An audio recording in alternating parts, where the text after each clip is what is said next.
अस्सलाम वालेकुम नाज़रीन, एक महकती और चहकती सुबह के साथ मैं हूं आपका मेज़बान हन्नान बुखारी और मैं हूं फातिमा नासिर। सिटी एट 10 के साथ इस खूबसूरत सुबह का आगाज करते हैं।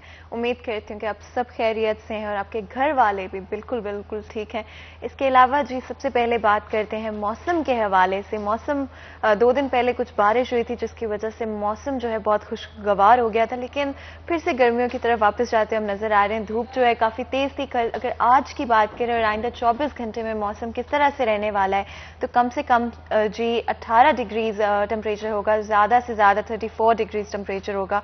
और हवा के हवाले से अगर बात करें तो 11 किलोमीटर पर आवर की रफ्तार से हवा जो है थ्रू आउट द डे वक्तन फ़वक्तन हो सकता है कि चलती रहे। उसके अलावा 10% चांस है कि बारिश हो सकती है और 33% जो है ह्यूमिडिटी भी हो सकती है। जैसे कि हनान भी आपको बताते हैं कि ह्यूमिडिटी जो है ज़्यादा होने की वजह से पहले काफ़ी मसले हो रहे थे, लेकिन अब जो है साथ साथ जैसे ह्यूमिडिटी जो है वो कम होती जाएगी वैसे वैसे हालात जो है वो बेहतर होते जाएंगे। बिल्कुल, ह्यूमिडिटी ज़्यादा नहीं बल्कि कम होने की वजह से हाँ, मसाइल जो हैं वो ज़्यादा हो रहे थे। स्ट्रेस लेवल में चला गए थे। ह्यूमिडिटी जब 30% से कम होती है तो ये स्ट्रेस लेवल में आ जाती है। इसकी वजह से बहुत सारे मसाइल पिछले दिनों जन्म ले रहे थे, जैसे होंठ जो है वो फटे हुए या उनका खुश्क महसूस होना, नाक का खुश्क महसूस होना, उसकी वजह से नाक से ब्लीडिंग भी समटाइम होती थी और हवा से करंट लगने का एहसास भी बहुत सारे शहरियों को महसूस होता था। और इसके साथ साथ नमी का तनासुब कम होने की वजह से डेंड्रफ और जो इसके साथ साथ खुश्की के पैचेस जो हैं वो बॉडी के ऊपर देखने को मिलते थे।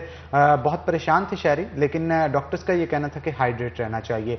तो हाइड्रेशन के साथ साथ हम आज खास तौर पे इस हवाले से भी गुफ्तगू करेंगे कि योग का इल्म इस हवाले से क्या कहता है, कौन कौन सी एक्सरसाइजेस करनी चाहिए हाइड्रेट रहने के साथ साथ बॉडी फिटनेस और स्किन शाइन करने के लिए, खूबसूरती को मेंटेन रखने के लिए क्या क्या चीज़ें ज़रूरी होती हैं। क्योंकि आगे रमज़ान भी आ रहा है, रमज़ान के अंदर वैसे ही पानी जो है वो सहरी से लेके इफ्तार तक जो है वो नहीं पी सकते। तो अपने आप को फिट किस तरह से रखना है, किस तरह से चीज़ों का इस्तेमाल करना चाहिए। गर्मी के अंदर भी बहुत सारे मसाइल सेहत के जन्म लेते हैं, तो उस पर हम आज गुफ्तगू करेंगे। योगी नईम साहब हमारे साथ मौजूद होंगे। मारूफ योगी हैं हमारे फैसलाबाद के और बहुत बड़ा नाम है।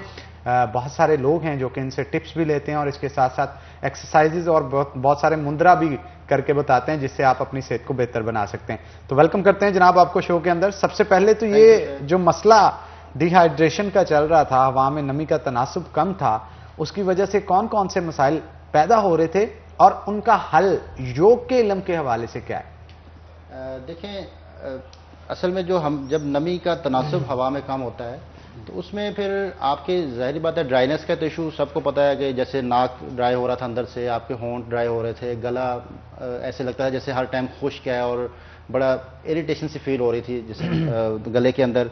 और लेकिन इसके अलावा जो प्रॉब्लम हो सकते हैं पानी की कमी की वजह से वो है high blood pressure, BP shoot कर जाता है और खुश्की जो है वो आपके ज़ाहिर बात है आपके जो नर्व सिस्टम है वो भी इससे प्रॉब्लम में आता है। तो आप एंजाइटी का शिकार भी ज़्यादा होते हैं, डिप्रेशन का शिकार भी होते हैं, आपका स्ट्रेस लेवल बढ़ जाता है और आपकी नसें जो हैं वो बिल्कुल खुश्क होने की वजह से आप ज़्यादा फ्लेक्सिबल नहीं रहते, मेंटली जल्दी गुस्सा करना शुरू हो जाते हैं।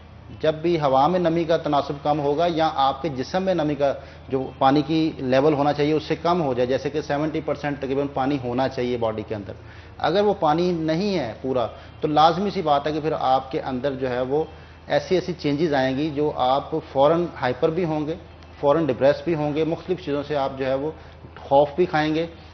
जिन लोगों के जिस्म में पानी कम होता है वो अक्सर डरपोक भी होते हैं, खौफ का आलम बढ़ जाता है, जल्दी मतलब सवार करते हैं चीज़ों को। तो इससे बचने के लिए जो है वो योग बहुत ही आसान टिप्स योग में हैं, बहुत ही सिंपल, हर इंसान कर सकता है उसको। पहले कुछ हम रोज़मर्रा की जो लाइफ है उसको ठीक करने की थोड़ी सी कोशिश करेंगे। क्या क्या गलतुल आम चीज़ें हैं जिसकी वजह से ये प्रॉब्लम आता है। देखा जाए तो लोग कहते हैं पानी तो हम बहुत पीते हैं, बहुत सारे लोग ऐसे भी हैं जो पानी ज़्यादा पीते हैं लेकिन फिर भी जो है वो पानी की कमी है, उनके होंठ खुश्क होते हैं, उनको डिहाइड्रेशन हो जाती है।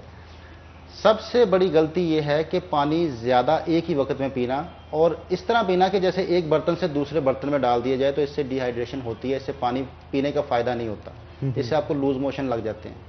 आपने एक ही बर्तन से दूसरे बर्तन में पानी डाल दिया, इस तरह पानी नहीं पीना।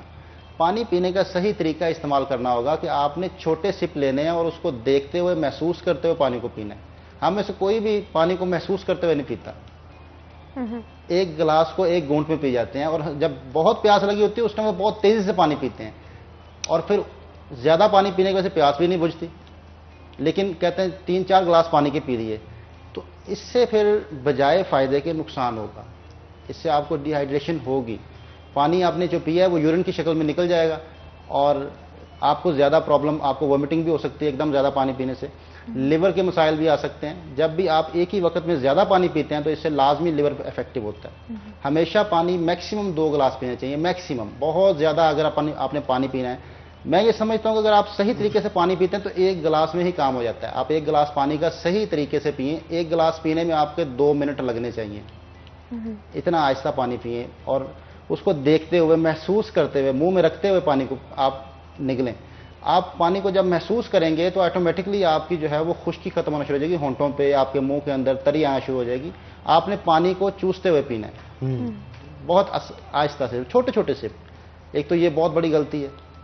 दूसरी जो कमी है, हम जब भी पानी की कमी आती है बॉडी के अंदर तो हम पानी पीना पसंद करते हैं, पानी खाना पसंद नहीं करते, हालांकि उसका सोल्यूशन पानी खाना होता है। कैसे? फ्रूट्स, जो पानी वाले फ्रूट्स हैं, आप जितना ज़्यादा उनका इस्तेमाल कर लेंगे आपके अंदर से ड्राइनेस खत्म हो जाएगी। आजकल वाटरमेलन है, मेलन है, इतने ज़बरदस्त फ्रूट्स हैं, इनका इस्तेमाल अगर आप सुबह शाम करते हैं तो आपको तो पानी की कमी हो ही नहीं सकती। और नेचर ने देखे ना, आपको उसी मौसम में ये फ्रूट्स दिए हैं जब इनकी ज़रूरत है। आपको नेचर कभी भी जो है वो नुकसान नहीं पहुंचा सकती अगर हम नेचर के करीब हो जाएं। नेचर से दूर होने का नुकसान है। अगर हाँ जी, पानी पीने की बजाय पानी खाने की तरफ आए। पानी पीने से वो फायदा नहीं हो सकता जो पानी खाने से हो सकता है। तो हमें पानी खाना है, कच्ची सब्जियां खानी है, जो हम छोड़ चुके हैं, सैलड्स नहीं लेते। हम फ्रेश सैलड से रशियन सैलड पे शिफ्ट हो गए हैं, उसमें भी अपनी रेसिपीज डाल दी, सॉसेस और पता नहीं क्या रेसिपीज डाल दी ना। जितनी इंसान अपनी रेसिपीज शामिल करेगा खाने के अंदर, उतने वो खाने फिर नुकसान भी पहुंचा सकते हैं। वैसे तो खानों का नुकसान नहीं होता, जब भी ओवर ईटिंग करे तो उससे नुकसान होता है। योगी ये कहते हैं, योग के मुताबिक किसी भी चीज का नुकसान नहीं है, नुकसान हमारी हैबिट का है, हम ओवर ईटिंग करते हैं, ज्यादती का नुकसान है। क्योंकि ये जो खुराक है ये अल्लाह ताला की नेमत है। योगी ये मानते हैं कि ये अल्लाह की नेमत है, इसमें से नुक्स नहीं निकालने चाहिए। नेमतों में से नुक्स निकालेंगे तो फिर वो नुक्स आना शुरू हो जाएंगे। आपकी प्रोग्रामिंग नेगेटिव हो जाती है खाने के बारे में, आपको वायरस आ जाता है ब्रेन के अंदर। आपने देखा होगा जब भी कोई किसी चीज के बारे में नुकसान का पता चलता है तो इंसान खाते हुए उस नुकसान को सोचता है, खाने से बाज नहीं आता, कहता है यार इसके नुकसान तो हैं लेकिन अब दिल चाह रहा है। तो योग ये कहता है कि जब आपकी प्रोग्रामिंग नेगेटिव हो जाती है तो फिर उसके नुकसान प्रोग्रामिंग की वजह से होते हैं। आपके ब्रेन में वायरस है, तो हमेशा पॉजिटिव रहते हुए खाइए, पॉजिटिव रहते हुए खाएं पिए, लेकिन उसमें ज्यादती ना करें, ओवर ईटिंग ना करें, म्याना रवि से खाएं पिए, कुछ भी नहीं होगा। और खाने को भी हम जो है वो बगैर निगले, बगैर चबाए निगल लेते हैं। हम दांतों का काम आंतों से लेते हैं, जिससे ड्राइनेस होती है। और यही मैं बात करने लगी थी कि खाते वक्त भी यही होता है कि बहुत तेजी से खाया जाता है, चबाते नहीं है, टेस्ट को और फ्लेवर को नहीं लेते। उस हवाले से भी जरूर गाइड कीजिएगा कि किस तरह से पूरा वक्त लेकर चबाकर कोई सही तरीका है जिससे बेहतर तरीके से खाना डाइजेस्ट हो। बिल्कुल जी बहन, असल में जब आप खाने को ऐसे, जैसे मैंने बताया, पानी को दूसरे बर्तन में डाल देते हैं, खाने को भी एक बर्तन से उठाकर दूसरे में डालना चाहते हैं तो एकदम निगलते हैं। उससे एक तो आपको यहाँ पे जलन रहती है। अक्सर लोग एसिडिटी की शिकार होते हैं, वो कहते हैं ये एसिडिटी है, यहाँ पे जलन रहती है, खाने को दिल नहीं चाहता। तो आपकी ये जो खुराक की नाली है ये डैमेज होती है। आप जो खाना खाते हैं वो हार्ड होता है, उसको आपने नरम किया ही नहीं, उसको चबाया ही नहीं, आपने उसको नरम करना है। नरम करने के बाद जब आप निगलेंगे तो ये नाली सेफ रहेगी, आपकी खुराक की नाली। हम जब उसको 2-3 दफ़ा चबाते हैं और ले जाते हैं अंदर, तो उससे वो यहाँ से गुजरते हुए हर चीज़ को ज़ख्मी कर देती है ये खुराक हमारी। तो हमने जब भी खाना खाना है उसको कम से कम 20 दफ़ा चबाएं एक नवाले को, कम से कम। उससे आपको टेस्ट भी आएगा। और दूसरा बड़ा फ़ायदा, जिन लोगों को डाइटिंग का शौक है वो कहते हैं वेट कम हो जाए, वेट भी इससे कम होता है। अगर आप 20 दफ़ा एक नवाले को चबाते हैं तो आप अगर 2 रोटियां खाते हैं तो 1 रोटी खा के आपका पेट भर जाएगा, खाना कम खाया जाएगा। अच्छा, इसके साथ साथ, खाना कम खाने के साथ साथ ऐसे भी तो लोग होते हैं ना जो खाने के बाद बहुत सारा पानी एक साथ पी लेते हैं, उसका क्या नुकसान है? वो तो ज़ाहिर बात है, आप जब भी खाना खाएं उसके साथ ऊपर पानी डाल दें। तो आपने कभी अगर गांव आपका चक्कर लगे तो आप देखिएगा, भैंसों को जब रोटियां डाली जाती हैं तो उनको पानी में भिगो के फैलाया जाता है। वो थोड़ी सी रोटियां डाल के उसको काफ़ी ज़्यादा फैला लेते हैं। तो भैंस का आपने देखा है, वो भैंसें खाती हैं तो फिर भैंस ही बनता है इंसान अगर पानी ऊपर से पी ले। खाने का असूल ये है कि आपने कम से कम 10-15 मिनट पहले पानी पी लें। आप 1 गिलास 2 गिलास अगर आपको पानी पीना है पी लें, 15 मिनट 10-15 मिनट पहले आप पिएं। खाने के दौरान पानी का इस्तेमाल जहर है। अगर आप खाने के दौरान पानी पीते हैं तो आपका मैदा भी खराब होगा, क्योंकि इससे मेडिकली ये है कि आपकी जो मैदे के अंदर बाइल होती है जो इसको खाने को हजम करती है वो पतली हो जाती है। एक लिक्विड होता है आपके स्टमक के अंदर, वो अगर जो पतला हो जाए तो उससे फिर आपका डाइजेस्टिव सिस्टम खराब होता है। वो आप खाने के दौरान पी लें या खाने के बाद में पी लें, बात तो वही है। तो खाना खा के कम से कम 1 घंटे बाद पानी पिए आप, कम से कम 1 घंटे बाद। और एक और बहुत बड़ी गलती हम करते हैं, खाना खा के वॉक करते हैं। अच्छा। खाना खा के वॉक नहीं करनी चाहिए। अच्छा। अगर आपने खाना खा के वॉक शुरू कर दी तो आपकी ब्लड सर्कुलेशन पूरे बॉडी में फैल जाती है। उस टाइम जरूरत आपके स्टमक को है ब्लड सप्लाई की, अटेंशन आपकी मैदे पे होनी चाहिए। उस टाइम आराम करना चाहिए, थोड़ी देर रुकना चाहिए, लेटना चाहिए या बैठे रहना चाहिए। 1 घंटे बाद आप वॉक कर लें।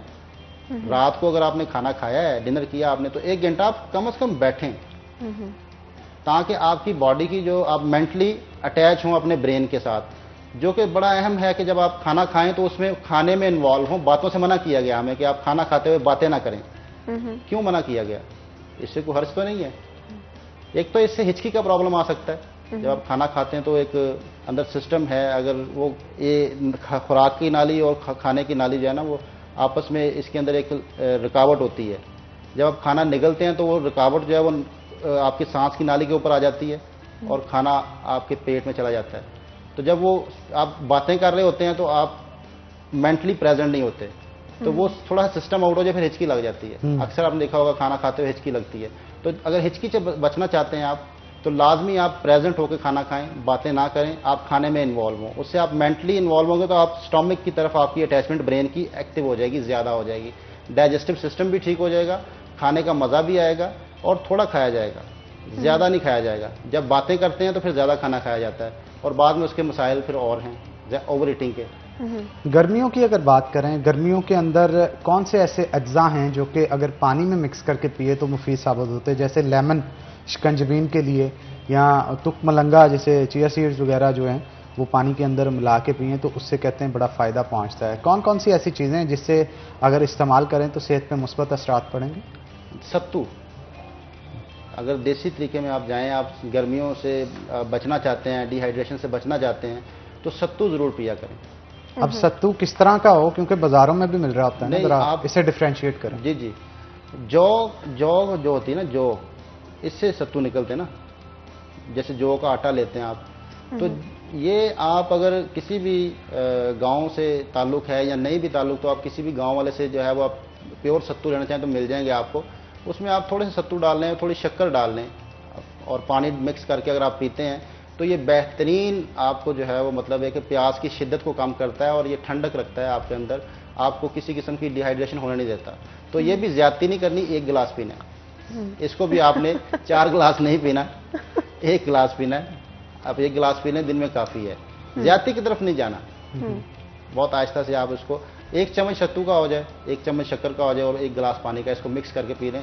ये भी नहीं कि आप 3 चम्मच सत्तू के डाल के उसमें और 3 चम्मच शक्कर के डाल के पानी में 1 गिलास में। जनाब अक्सर लोग होते हैं ना, कहते हैं ज़्यादा खा लेंगे दवाई तो ज़्यादा जल्दी असर हो जाएगा। मेडिसिन भी जब किसी को दी जाए तो 1 की बजाय 2 गोलियां खा लेते हैं। बिल्कुल आप ठीक कह रहे हैं, इस पर मजीद भी गुफ्तगू करेंगे, लेकिन एक छोटी सी ब्रेक के बाद। तो नाज़रीन यहाँ पे एक ब्रेक लेंगे, ब्रेक के बाद दोबारा हाजिर होते हैं। कहीं मत जाइएगा, हमारे साथ रहिएगा।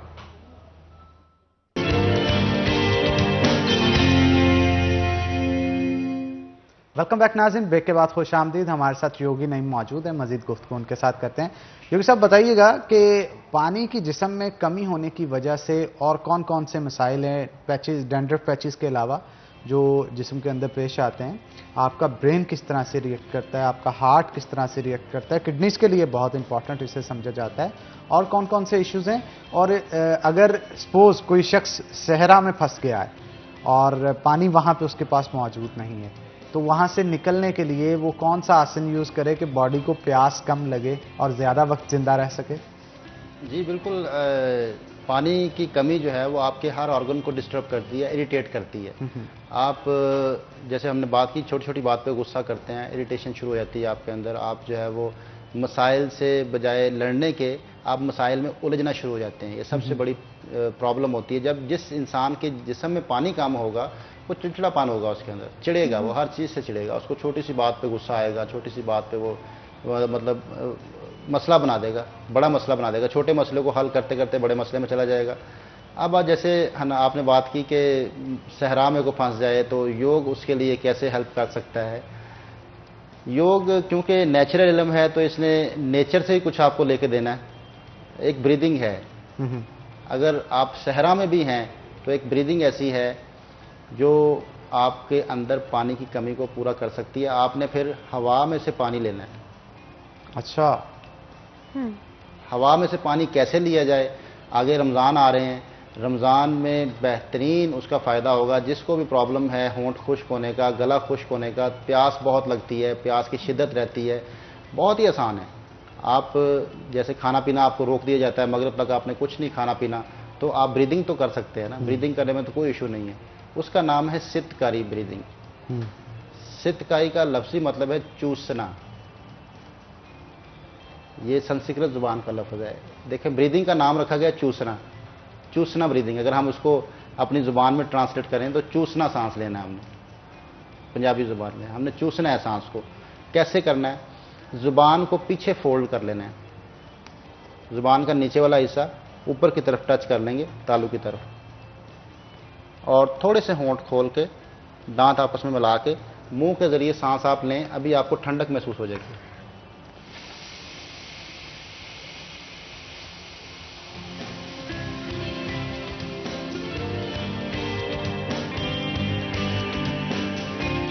मुंह से लेना है और नाक से निकालना है। नाक से निकालना है।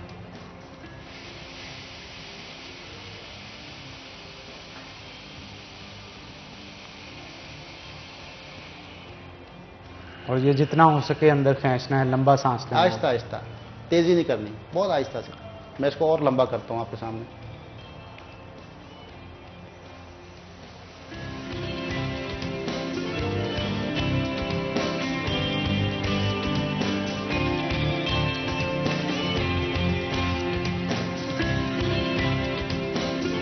ये तो वैसे काफ़ी लंबा कर गए, और इससे तो आपकी कैपेसिटी भी फातिमा काफ़ी हद तक जो इनहेलिंग की है वो बढ़ती है, और लंग्स को इससे पावर मिलती होगी। तो ये काफ़ी चीज़ें जो हैं। इसके अलावा भी कोई इस तरह की टेक्निक्स हैं जो कि हेल्प टेक्निक्स तो बहुत सारी हैं। ये बहुत ही सिंपल है, मैं इसलिए इसको पहले बयान किया। ये करना सबके लिए आसान है, कोई मुश्किल नहीं है। सिर्फ जुबान को पीछे फोल्ड करना है। और देखें, हवा के अंदर जो नमी है ना, ये इंसान ले सकता है, लेकिन मुंह इस्तेमाल करना पड़ेगा। मुंह के जरिए जो चीज़ अंदर जाती है वो लगती है आपको, इसलिए सांस को आपने फिर मुंह पे शिफ्ट कर लेना है। सांस को निकालना कभी भी मुंह से नहीं चाहिए, सांस को हमेशा नाक से ही निकालना चाहिए। क्योंकि जब आप सांस निकालते हैं तो अंदर से कार्बन डाइऑक्साइड निकलती है। जो लोग भी सांस मुंह से निकालते हैं उनके दांत जल्दी गिर जाते हैं, उनके मसूड़ों का मसला बनता है, और उनके मुंह में गर्मी दाने बनना शुरू हो जाते हैं। जिन लोगों के बहुत सारे ये मसाइल होते हैं कि होंठ खुश्क रहते हैं और मुंह में गर्मी दाने बनते हैं, वो लाजमी सांस ज़्यादा मुँह से निकालते हैं। उनका सांस मुंह से चलता है। ठीक है, हमेशा आप कोशिश करें कि सांस को निकालें नाक के जरिए से, निकलना नाक के जरिए चाहिए। और दूसरा एक मुद्रा है, उसको आप किसी भी वक्त कर सकते हैं, बैठे हुए कर लें, आप लेटे हुए कर लें, वॉक करते हुए नहीं करना आपने। मुद्रा का सबसे पहला असूल है कि आपने स्टिल पोजीशन में करना है। आप जहाँ पे, चाहे वो कोई भी मुद्रा कोई भी हो, फिजिकली आपकी पोजीशन स्टिल होनी चाहिए। आप गाड़ी में सफ़र कर रहे हैं, कर सकते हैं, बॉडी की फिजिकल पोजीशन स्टिल होनी चाहिए। बॉडी में अगर मूवमेंट है तो फिर मुद्रा काम नहीं करते। ठीक है ना, क्योंकि एनर्जीज का फ्लो फिर डिस्टर्ब हो जाता है ना। जब आप वॉक कर रहे होते हैं, जैसे एनर्जीज, जैसे मैंने बताया कि उंगलियों से निकलती हैं, तो ये स्टिल पोजीशन में इनका फ्लो ज़्यादा होता है। और जैसे ही आप फिर वर्किंग में आ जाते हैं, फिजिकली वर्किंग में आ जाते हैं, तो फिर इनका फ्लो डिस्टर्ब होता है, तो फिर इसलिए मुद्रा काम नहीं करता। बहुत ही आसान मुद्रा है, छोटी उंगली को अंगूठे के साथ मिला लें। ये भी सब कर सकते हैं, कोई इशू नहीं है, सिर्फ टच करना है। कभी अच्छा, इसका मैं बड़े वसूख से कह सकता हूँ, क्योंकि इसको बहुत दफ़ा अप्लाई किया है कभी आपको प्यास की शिद्दत हो और पानी ना मैसर हो, सफरी आदमी हूँ, आपको पता है हर टाइम सफ़र में रहता हूँ, बाज़ दफ़ा नहीं भी पानी मिलता, तो पानी की प्यास लग जाए, शिद्दत है प्यास, होंठ आपके खुश्क हो रहे हैं, तो आपने हमेशा सिर्फ आपने 5 या 10 मिनट के लिए इसको अप्लाई करना है। सिर्फ 5 या 10 मिनट में आपके होंठ तर हो जाएंगे, आपको प्यास की शिद्दत कम हो जाएगी। किस तरह से, इसके पीछे साइंस क्या है? साइंस वही है, 5 एलिमेंट जो इंसानी जिस्म जिससे बना है। तो इस छोटी उंगली का ताल्लुक पानी के साथ है, इसका ताल्लुक पानी के साथ है, समझ गए होंगे आप? ठीक है, तो इसके साथ आपने सिर्फ हमको हरारत को मिलाना है। इसके अलावा अगर और आग और पानी जब मिलते हैं तो पानी ही हावी होता है, आग ठंडी होती है, तो हरारत को कम कर रहा है। हमेशा आग को बुझाने के लिए पानी ही इस्तेमाल होता है। अब आपको प्यास लग रही है, शिद्दत है, ये मेरी अपनी जो समझ है। मैं आज तक आपको ये हमेशा ये बताया कि योगा को आप टेक्निकली बयान नहीं कर सकते, क्योंकि ये रिसर्च नहीं है।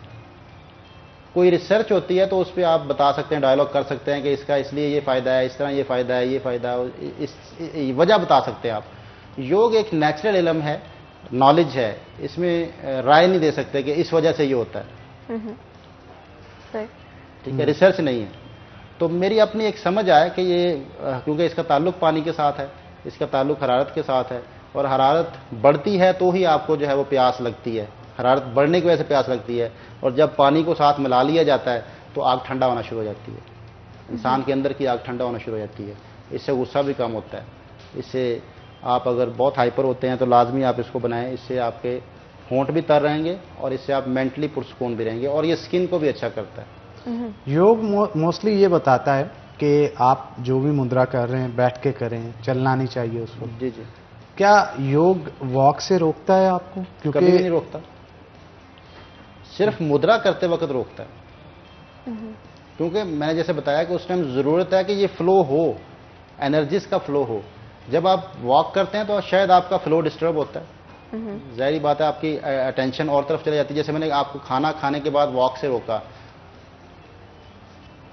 खाना खाने के बाद वॉक से रोकने की वजह यह है कि आपके पूरी बॉडी में ब्लड सर्कुलेशन फैल जाती है। जब आप वॉक करते हैं तो पूरी आपकी बॉडी में ब्लड सर्कुलेशन अच्छी होना शुरू हो जाती है, जिसकी वजह से फिर आपका स्टमक डिस्टर्ब होता है, आपका डाइजेस्टिव सिस्टम डिस्टर्ब होता है। तो हमेशा कोशिश ये करनी है कि आप खाना खा के थोड़ी देर के लिए आराम करें, ताकि आपके ब्रेन की अटेंशन आपके स्टमक की तरफ हो जाए। अगर बिल्कुल ठीक कह रहे हैं। ब्रेक ले लेते हैं एक फातिमा, ब्रेक के बाद इंशाल्लाह मजीद सवाल जो हैं वो आपसे करेंगे। तो नाज़रीन यहाँ पे एक ब्रेक लेंगे, ब्रेक के बाद दोबारा हाजिर होंगे, कहीं मत जाइएगा, हमारे साथ रहिएगा।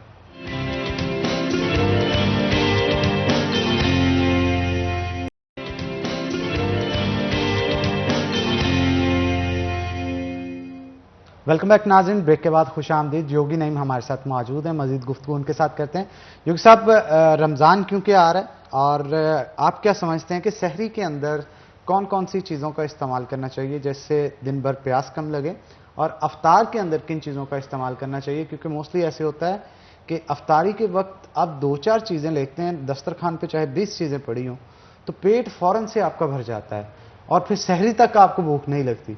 और जब सहरी का वक्त आता है, थोड़ा बहुत कुछ खा के आप जैसे ही रोज़े का सफ़र शुरू करते हैं तो सुबह उठते ही फिर भूख लगना शुरू हो जाती है। ये क्या चक्कर है? देखें, सहरी में आप जो है वो दही का इस्तेमाल ज़रूर करें, दही या लस्सी जो है वो सहरी में आपका, जैसे जिसको पंजाबी में अदरड़का बोलते हैं, अदरड़का ज़रूर इस्तेमाल करें। दूध और दही मिक्स करके, लस्सी नहीं बनने देना उसको, गाढ़ी फॉर्म में रखना है, दरमियान की शक्ल रखनी है आपने। और अगर आप सुबह सहरी में आप तली हुई चीज़ें खा रहे हैं, जैसे पराठे खा रहे हैं, या आप खुश्क चीज़ें खा रहे हैं सहरी के अंदर, अक्सर लोग ड्राई फ्रूट खा लेते हैं सहरी के अंदर एनर्जेटिक रहने के लिए, अक्सर लोग जो है वो खुश्क सालन के साथ रोटी खा लेते हैं, तो इससे आपको दिन भर प्यास तो लगेगी। सुबह के टाइम अगर आपने ज़्यादा नमकियात इस्तेमाल कर लिए, इससे भी आपको प्यास लगेगी दिन भर, आपके होंठ खुश्क होंगे। आपने हल्का रखना है नमक को, नमक इस्तेमाल ज़रूर करें, आप नमकीन चीज़ें ज़रूर इस्तेमाल करें। और आपने कोशिश ये करनी है कि सालन बुना हुआ ना हो, उसका जो सालन आपने लेना है वो शोरबे में हो। और अगर आप शोरबे में रोटी डिप करके उसको फूलने देते हैं और फिर खाते हैं तो आपको दिन भर प्यास नहीं लगेगी। आप उस फार्मूले पे आ गए जो नेचुरल फार्मूला है कि खाने के अंदर 70% पानी होना चाहिए। आपके खाने के अंदर 70% पानी होना चाहिए, साथ खाने के पानी नहीं पीना चाहिए। जो आप खा रहे हैं उसके अंदर, जैसे आप कोई भी फ्रूट खाते हैं उसके अंदर 70% पानी होता है, रेशो है ये। तो क्या सहरी में फ्रूट्स खाना अच्छा रहेगा? जी बिल्कुल, सुबह आप फ्रूट्स खाते हैं, सबसे पहले बल्कि फ्रूट्स ही खाएं। आपने सहरी जो खानी है उसमें सबसे पहले फ्रूट्स खाएं। बाद में खाना खाने के बाद में फ्रूट्स खाने से जो है वो बजाय फायदे के नुकसान इसलिए होता है कि हमेशा कोशिश ये करें कि आप डाइजेस्टिव सिस्टम को अगर ठीक रखना चाहते हैं तो जूद हजम चीज़ों को पहले इस्तेमाल करें। जो जल्दी चीज़ें हजम होती हैं उनको पहले इस्तेमाल करें, जो चीज़ें देर से हजम होती हैं उनको आखिर में इस्तेमाल करें।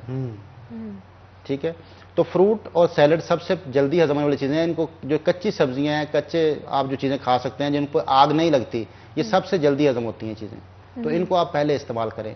इससे आपका डाइजेस्टिव सिस्टम चल पड़ता है, तो बाद में कुछ भी आएगा वो हजम हो जाएगा। तो अगर अपने आप को मेंटली डिस्ट्रैक्ट करना हो जब आप रोज़ा होते हैं, जैसे आपने पानी का भी बताया, तो डिस्ट्रैक्ट कैसे कर सकते हैं? एक तो होता है ना कि फोकस करके आप पानी पी, लेकिन अगर आपका दिमाग बार बार जा रहा है इस तरफ के खाना या भूख लगी है या प्यास लगी है, तो कोई ऐसी टिप्स हैं कि आप डिस्ट्रैक्ट भी कर सकते हो? जी बिल्कुल, उसमें आपको हमेशा झुकना पड़ेगा। फॉरवर्ड बेंड में आपने इस तरह झुकना है कि आपका सर नीचे की तरफ लटक जाए, आपका क्राउन ग्रेविटी की तरफ आए और ज़मीन आपके ब्रेन को अपनी तरफ खींचने की कोशिश करे। इससे आप जो है वो बिल्कुल रुक जाते हैं, चीज़ों से आपके डाइवर्ट होती है सोच, आप उससे निकलते हैं। जिन चीज़ों में अगर आप कभी इसके अलावा भी किसी चीज़ में फंस जाएं आप और आप उससे निकलना चाह रहे हैं, ठीक है ना, तो उसमें आपने, मैं अभी बैठे बैठे करके दिखाता हूँ कि आपने सर को इस तरह नीचे की तरफ करना है।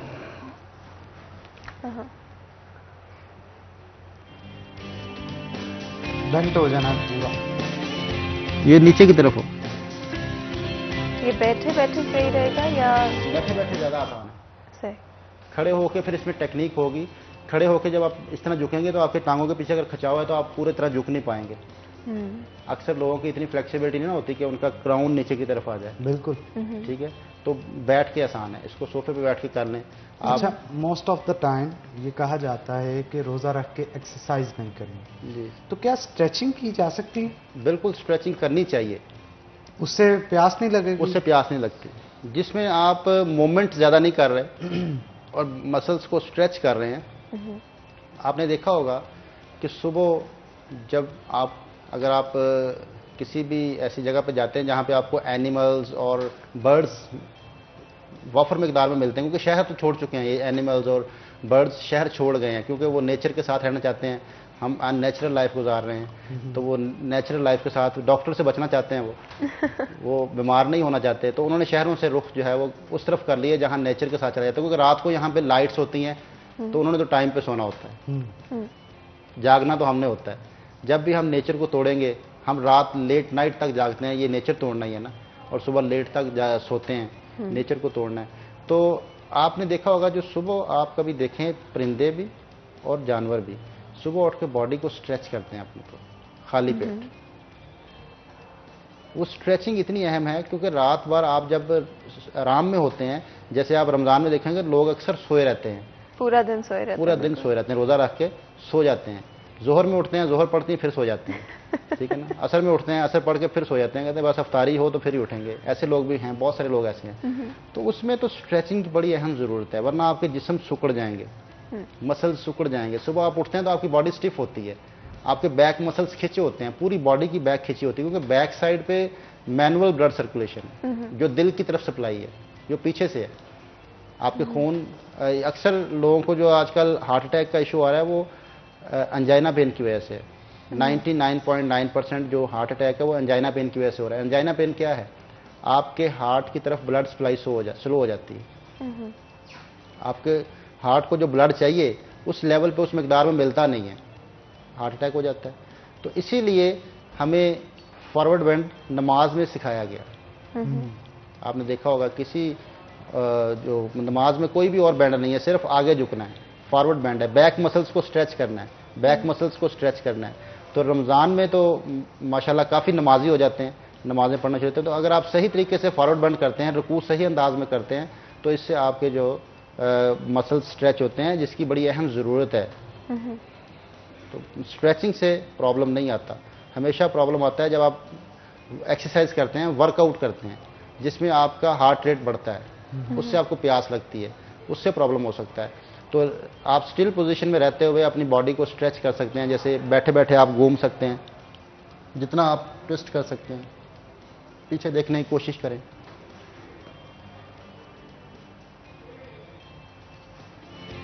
अपने बाजू खींचें ऊपर की तरफ,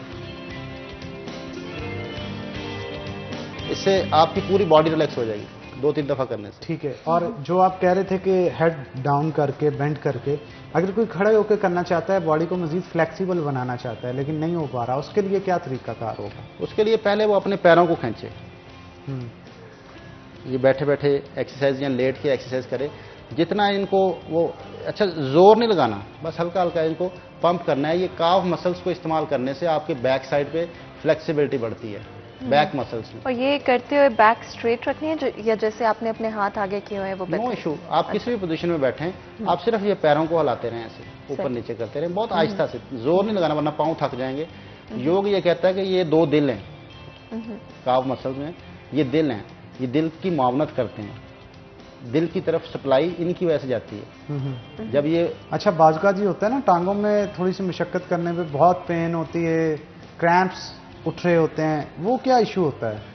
मसल्स की कमजोरी, ब्लड सर्कुलेशन पूरी नहीं है पीछे। हमेशा बैक पे ब्लड सर्कुलेशन का प्रॉब्लम होगा, हमेशा। आपको ब्लड सर्कुलेशन का प्रॉब्लम फ्रंट पे नहीं आएगा, पीछे आएगा, क्योंकि वो मैनुअल है। वो मैनुअल आपको उस जो आपके दिल हैं 2, इनको चलाना पड़ेगा।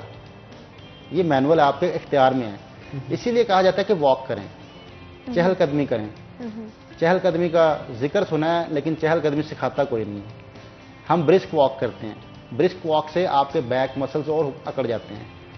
आपने कभी ट्राई कीजिएगा, रनिंग करने से और ब्रिस्क वॉक करने से, तेज तेज चलने से आपके बैक मसल्स और खिंच जाते हैं, खिंचाव बढ़ जाता है।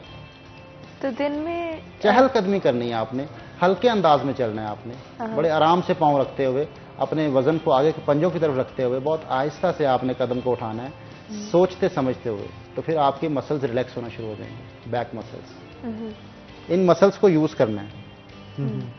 जी आप कुछ पूछें। मैं वॉक के हवाले से पूछने लगी थी कि एक दिन में खाने के बाद तो वॉक नहीं करना चाहिए, 1 घंटे बाद वॉक करना चाहिए जैसे आपने पहले बताया। इसके अलावा अगर वॉक करने की कोई कितनी देर दिन में वॉक करनी चाहिए ताकि आपकी जो हेल्थ है वो बेटर है? सर्कुलेशन के डिपेंड करता है कि आपकी रोजमर्रा की रूटीन क्या है। अगर आप हार्ड वर्कर हैं, आप फिजिकली मूवमेंट्स करते रहते हैं, तो फिर आपकी वॉक 15 मिनट की भी काफ़ी है। आप 15 मिनट सिर्फ चहलकदमी कर लें। वॉक का मकसद क्या है? वॉक का मकसद आपके दिल की मुआवनत है। दिल की मुआवनत क्या है कि आपके जो सर्कुलेशन दिल की तरफ चला जाए, ये मसल्स यूज हो जाएं। अब मैं ये समझता हूं कि आप बैठे बैठे वॉक कर रहे हैं, ये बैठे बैठे मैं वॉक कर रहा हूं, जो वॉक में मैंने काम लेना है ये मैं वो कर रहा हूं। काफ मसल्स जो हैं उनको हरकत में रखना होता है, हरकत में रखना होता है। ये आपके दिल हैं, मैं याद रखिएगा, ये आपके काफ मसल्स दिल हैं, ये दिल की मुआवनत करते हैं, दिल की मुआवनत करते हैं। इसको हदीस में भी नमाज को यूं ही कहा गया कि नमाज दिल का सुकून है, और नमाज में ये दोनों मसल्स इस्तेमाल किए गए। रुकू के अंदर जब आप फॉरवर्ड बेंड करते हैं, इनमें स्ट्रेच आता है, ये दिल का सुकून है। बिल्कुल आप ठीक कह रहे हैं।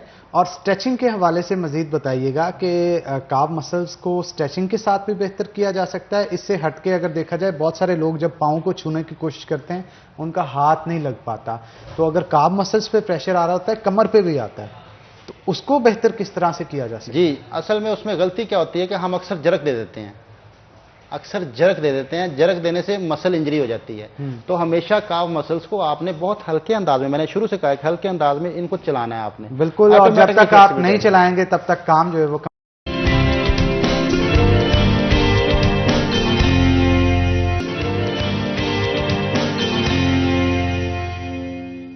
वेलकम बैक नाज़रीन। ब्रेक के बाद खुशामदीद। जैसा कि हम आपको रोजाना की बुनियाद पे कहते हैं कि आपके अंदर कोई भी टैलेंट मौजूद है तो उस टैलेंट को जाया मत होने दें।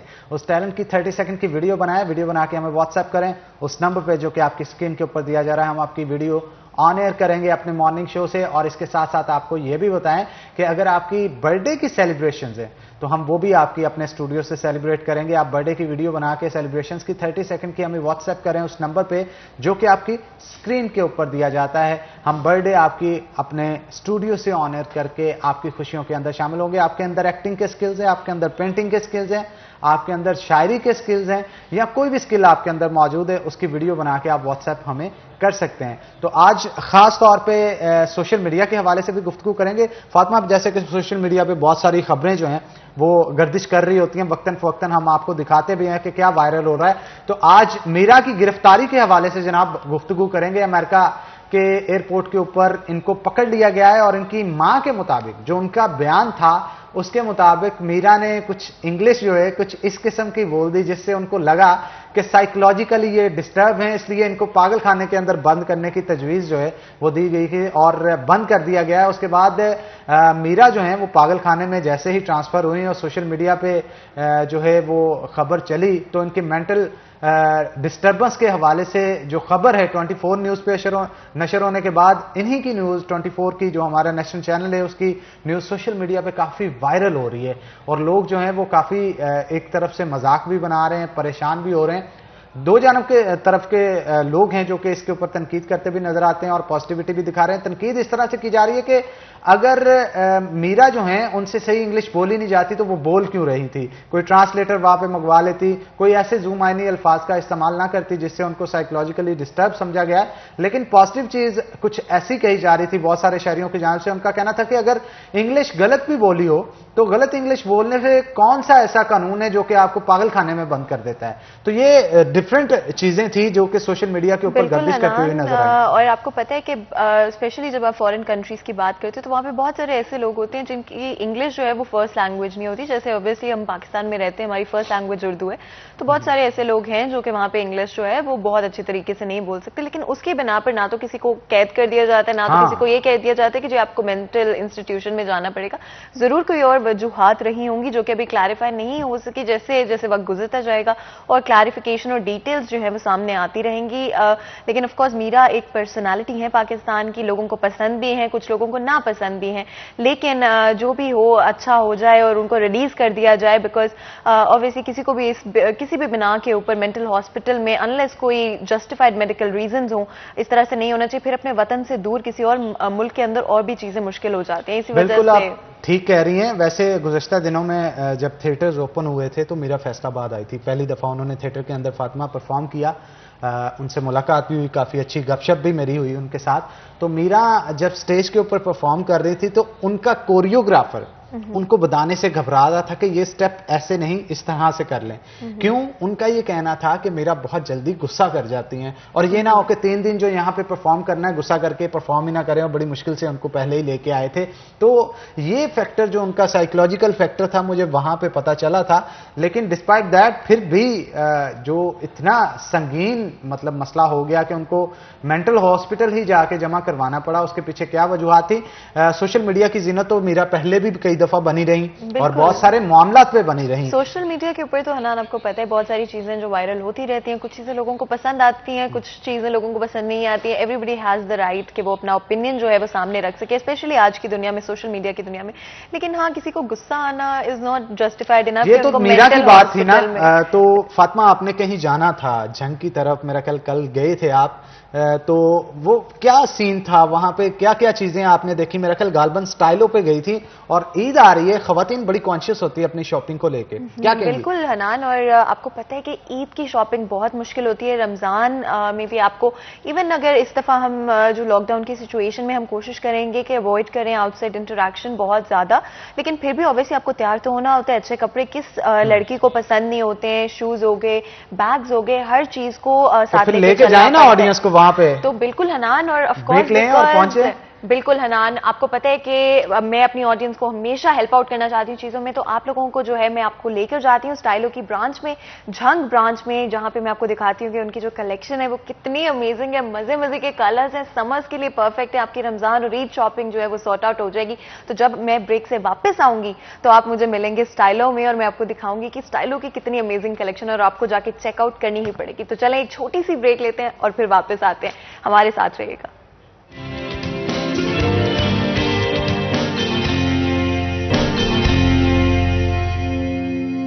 अस्सलाम वालेकुम, मैं हूं फातिमा नासिर और इस वक्त मैं स्टाइलो के झंग आउटलेट पे पहुंच चुकी हूं। ये आउटलेट चर्च रोड के ऊपर मौजूद है। आप लोगों को तो पता है कि समर्स जो हैं वो शुरू होने वाले, रमजान भी स्टार्ट हो रहा है और ईद भी बहुत जल्द आने वाली है। इसीलिए आज मैं इस आउटलेट पर जाके चेक करने वाली हूँ आप लोगों के लिए कि इन्होंने अपनी समर कलेक्शन में क्या चीजें रिलीज की हैं और क्या हम ईद शॉपिंग के लिए स्टाइलो को ट्रस्ट कर सकते हैं या नहीं।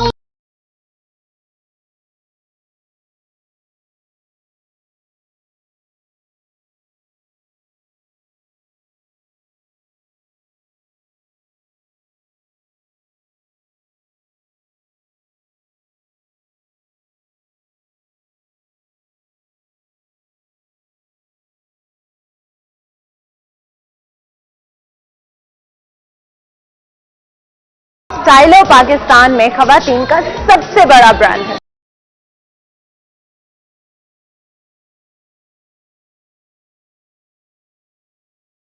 पाकिस्तान के 70 शहरों में स्टाइलो के 150 आउटलेट्स मौजूद हैं।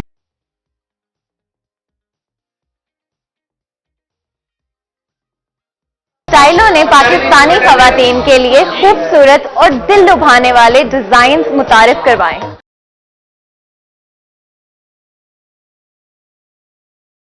स्टाइलो पाकिस्तान की खवातीन के लिए मुकम्मल फैशन की रेंज फराहम कर में शामिल है Stylo kits, Stylo threads, accessories, shoes, bags and perfumes की नित नई वैरायटी स्टाइलो में।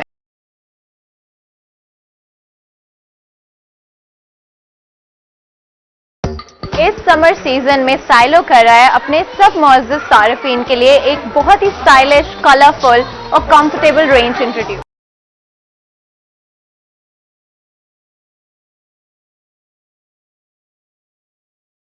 स्टाइलो से खरीदें गर्मियों के मुकम्मल वैरायटी के शूज।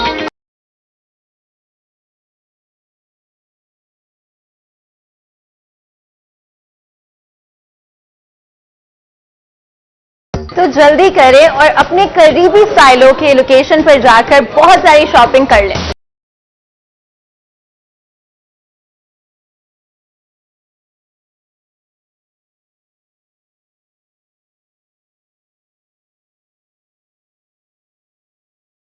जैसे कि आप लोगों को पता है कि मैं इस टाइम पर स्टाइलो झंग में आई हुई हूँ और of course like fashion is so important in all of our life. इसीलिए आज मैं आप लोगों को ये कलेक्शन दिखाना चाहती हूँ स्टाइलो की। This is amazing. चाहे इनके कलर्स की बात कर लो, चाहे प्रिंट्स की बात कर लो, इट्स ऑल सो गुड। जिस तरह से आप देख रहे हैं कि इन्होंने मिनिमल रखा हुआ है चीज़ों को, ना कि ओवरबोर्ड गए हुए हैं। बहुत सारी हम देखते हैं कि पाकिस्तान में बहुत ज़्यादा उन्होंने कढ़ाई की होती है, बहुत ज़्यादा एम्ब्रॉयडरी होती है, बट इन्होंने मिनिमल रखा हुआ है एब्सोल्युटली चीज़ों को, विच is the best part about it. ना सिर्फ आप ये कपड़े जो हैं आम रूटीन में पहन सकते हैं, बल्कि इवेंट्स के ऊपर भी इस्तेमाल कर सकते हैं। बिकॉज हमें पता है कि जब आप एक कपड़े खरीद लेते हो तो आप हमेशा चाहोगे कि बार बार मतलब पहन सको उसको, डिफरेंट इवेंट्स के ऊपर उसको ट्राई कर सको। So it's so important. जिस तरह से आप ये वाला भी देख रहे हैं कि ये शॉर्ट है, जिसका मतलब है कि ये यूनिवर्सिटी के लिए भी इस्तेमाल किया जा सकता है, आम रूटीन के अंदर भी इस्तेमाल किया जा सकता है।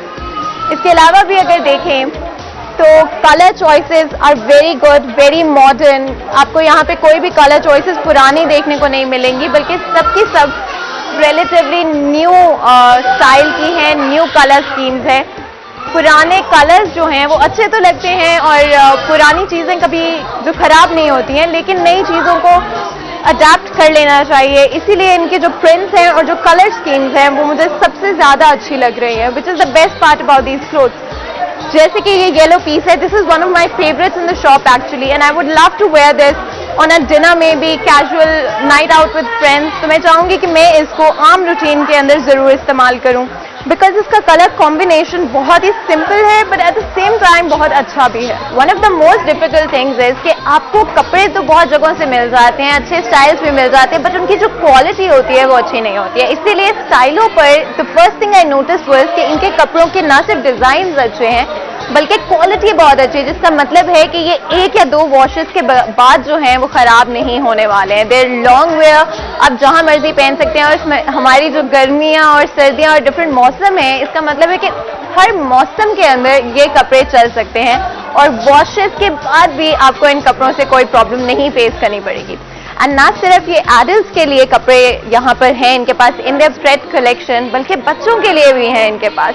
जिस तरह से आप देख सकते हैं कि बच्चों के कपड़े, स्पेशली इतने छोटे साइज के बच्चों के लिए जो कपड़े बनाए जाते हैं उसके ऊपर यूजुअली हम देखते हैं कि बहुत रफ जो होते हैं डिजाइन होते हैं, लेकिन आप देख रहे हैं कि कितनी नफीस काम इन्होंने यहाँ पे किया हुआ है। और इवन जो स्मॉल डिटेल्स हैं, which is the best part about any clothes out there, कि इतनी छोटी छोटी डिटेल्स के ऊपर इन्होंने फोकस किया हुआ है। There is even a little dupatta in there, मतलब किस तरह से कर सकते हैं ये लोग सब। इसके अलावा भी अगर देखें तो colour choices, again I would say कि बहुत अच्छी कलर चॉइसेस हैं इनकी। और एक like I said before, kurtas are so important. हर लड़की के वार्डरोब में kurtas are very important and they have done a great job with the kurtas. Summers के लिए स्पेशली यू वांट समथिंग जो कि थोड़ा लाइट हो, जिसपे ज्यादा एम्ब्रॉयडरी नहीं हो, बहुत ज्यादा चीजें नहीं हो जिसके ऊपर, and they have done a great job. सिर्फ कट वर्क को इस्तेमाल करते हुए they made this look so good. सिर्फ थोड़ा सा कॉम्बिनेशन है, कोई एक्स्ट्रा एक्सेसिव एम्ब्रॉयडरी नहीं है इसके ऊपर, but it's still so fashionable and so lightweight to be able to wear anywhere in the summers, which is so important, like I said before.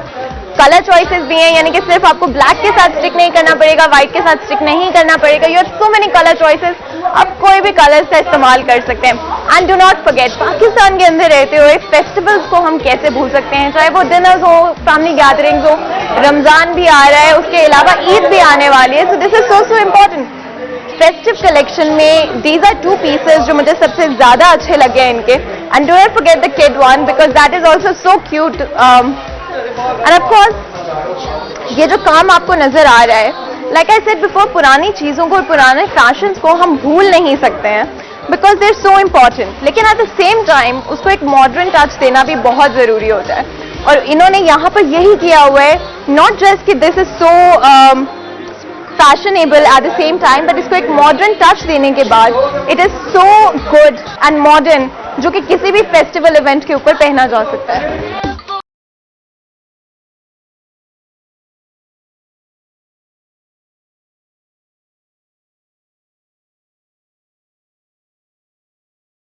जैसे कि मैं पहले भी बात कर रही थी कि स्टाइलों पर the best thing I found is कि it's not just for adults, यानी कि आपको एडल्ट्स के साथ साथ बच्चों की भी प्रॉपर चीजें मिलेंगी, एंड नॉट जस्ट के रफली मेड चीजें, बट गुड क्वालिटी स्टफ जो कि हर वेदर के अंदर यूज किया जा सकता है। जैसे कि यहाँ पर it's all for summer, because हमें पता है कि समर्स जो हैं वो शुरू होने वाले हैं, और ये स्टाइलों की समर कलेक्शन का पार्ट है। जो जूते सामने आपको नजर आ रहे हैं, इसके अंदर फैंसी चॉइसेस भी हैं, इसके अलावा सिंपल वेयर भी है जो आप डेली रूटीन के अंदर जो है इस्तेमाल कर सकते हैं। बच्चों का सबसे बड़ा मसला होता है कि वो कोई भी जूता उनको पहना दे, उन्होंने उसको पहनकर जो है चलना नहीं बंद होना होता है, उन्होंने भागते रहना होता है, विच इज सो इम्पॉर्टेंट कि कोई भी जूता हो तो वो इतना स्ट्रेंथ उसके अंदर हो कि वो सारी भागदौड़ आपके बच्चे की बर्दाश्त कर सके, which is why it's so important कि इसकी क्वालिटी और स्ट्रेंथ पे बहुत ज्यादा अटेंशन स्टाइलों की तरफ से दी गई है, टू मेक श्योर कि जो भी जूते आप इनसे खरीद रहे हैं, चाहे वो समर कलेक्शन के हों जैसे कि आप यहाँ पे देख रहे हैं, या फिर थोड़े फॉर्मल वेयर के अंदर हो जो कि आप कोई डिनर्स के ऊपर या कोई आउटिंग्स के ऊपर पहन सकते हैं, दोनों में आपको एक्सट्रीमली गुड क्वालिटी मिलेगी। एंड नॉट टू मेंशन कि स्टाइल्स भी हर तरह के मौजूद हैं, कलर चॉइसेस आर अमेजिंग, बहुत ही अच्छे, और सिंपल डिजाइन भी अवेलेबल हैं, वहीं पर कुछ फैंसी भी हैं जो कि आप देखकर लग भी नहीं रहा होगा कि ये बच्चों के लिए बनाए गए हैं specifically, because they look so professionally made. Like I said before कि क्वालिटी इज समथिंग जिस पे स्टाइलो का हमेशा सबसे ज्यादा प्रायोरिटी रहती है। Like I said, Stylo is doing an amazing job.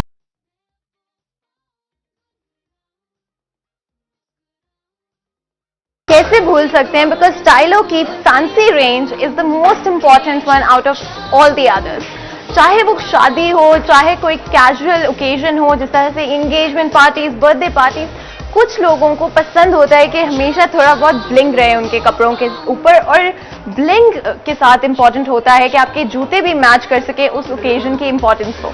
And Stylo की जूतों की जो रेंज है उसमें सबसे ज्यादा आपको फैंसी जो हैं वो सबसे अमेजिंग मिलेंगे, लेकिन एट द सेम टाइम वो कंफर्टेबल भी हैं, उनकी क्वालिटी पे कोई कॉम्प्रोमाइज़ नहीं है। यानी कि ये नहीं कि अगर उन्होंने जूतों को जो है फैंसी बनाने की कोशिश की है तो आपको अनकंफर्टेबल रहना पड़ेगा for the most important event. इसलिए सबसे ज़्यादा फोकस ना सिर्फ डिज़ाइन पर, स्टाइल पर ऑल्सो क्वालिटी पर किया गया है और कम्फर्ट पर किया गया है, टू मेक श्योर कि आप अपने इवेंट्स पर अच्छे भी लगे पर eight the same time comfortable भी रह सके।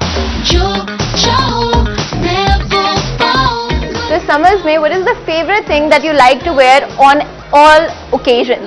और मेरे लिए that has always been chappals. How could you forget chappals at all? Summers के अंदर स्पेशली जब आप कंफर्टेबल और एयर ब्रीजी रहना चाहते हैं तो chappals are the best option. चाहे वो फिर सैंडल ऑप्शंस हो जहाँ पे आपको नजर आ रहा है कि they have a bit of a loop at the back, just to make sure कि आप अगर बहुत ज्यादा चलने वाले हैं तो आप कंफर्टेबल रह सके। But they have also an amazing chappal collection जिसके अंदर छोटी हील्स वाले ऑप्शंस भी मौजूद हैं। अगर आप लोग चाहते हैं कि आप थोड़ा सा लिफ्ट अपने आप को दे सकें इन टर्म्स ऑफ हाइट तो आप उन ऑप्शंस को भी एक्वायर कर सकते हैं। But there so many good options in terms of जो सिंपल वेयर जो कि रोजमर्रा की जिंदगी में इस्तेमाल किया जा सकता है, फिर चाहे वो यूनिवर्सिटी हो, फिर चाहे वो आपकी डेली लाइफ के काम हो, maybe it's even just to go and get groceries, specially mothers के लिए एंड न्यू मदर्स के लिए I think these are very very good because आपको पता है कि बच्चों के साथ आप हील्स नहीं पहन सकते हो, इट्स सो डिफिकल्ट, या फिर आप उन ऑप्शंस के लिए जाओगे जो कि कंफर्टेबल भी हों and eight the same time आपको थोड़ा फैशन के भी इन रहने का ऑप्शन दें। इसी वजह से दीज आर अमेजिंग, जहां पे आपको छोटी हील्स में भी ऑप्शंस मिल रहे हैं, सैंडल ऑप्शंस भी हैं जो कि आप यूनिवर्सिटी में पहन सकते हैं, स्कूल्स के अंदर पहन सकते हैं, यानी कि अपनी डेली लाइफ रूटीन के अंदर।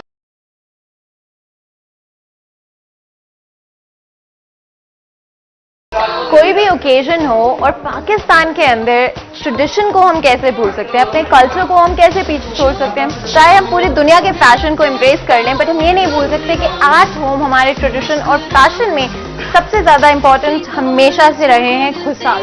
दे आर अमेजिंग और आजकल they have actually come back into fashion which is so surprising because कुछ टाइम पहले तक कोई भी खुलसास पहनना पसंद नहीं करता था, but they've actually just come back into fashion. In स्टाइलों की ये range is not just traditional and cultural but also at the same time it's really fashionable, और ये कैप्चर करती है आज की जनरेशन को, आज के बच्चों को एंड आज के जो एडल्ट हैं, यंग एडल्ट हैं, उनको दिमाग में रखते हुए most of the collection is made. But मत भूलें ये हर एज रेंज के लिए जो है वो स्पेसिफाई की गई है, तो ऐसी कोई बात नहीं है कि सिर्फ बच्चे या यंग लोग ही इसको पहन सकते हैं, यानी कि हर एज के लोगों के लिए इसमें डिजाइन मौजूद हैं। But I love the fresh colours, I love कि येलोज का यूज किया गया है, पिंक्स का यूज किया गया है, देयर ऑल्सो ब्लूज एंड अगर आपके कोई स्पेसिफिकली सिंपल कपड़े हैं उनके साथ आई think these pieces would go really well, या फिर कोई ऐसे इवेंट्स हैं जैसे शादियां हो गई, mehndis, I think specially mehndi occasions के लिए these would do really really well.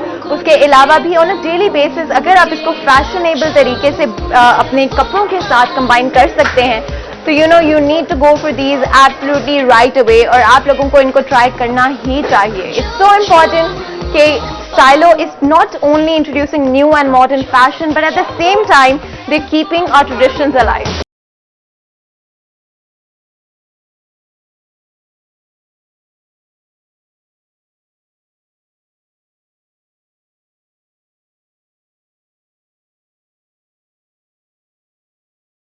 Summer collection 2021 में हमारा मेन फोकस अपने कस्टमर को कंफर्ट मुहैया करना है, जिसके लिए हमने अपने जूतों में मेमोरीज फोम और ईवा सोल का इस्तेमाल किया है।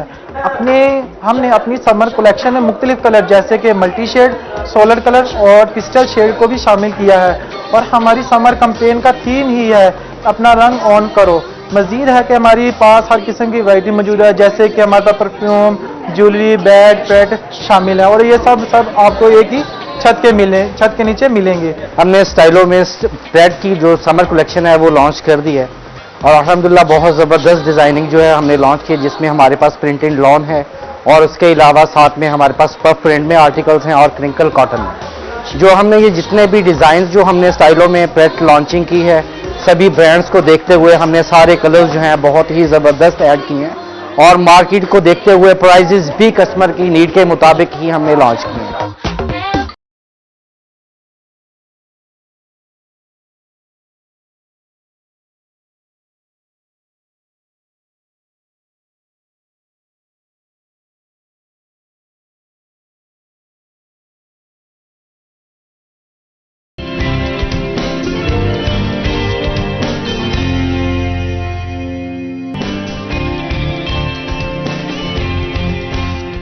Welcome back after the break.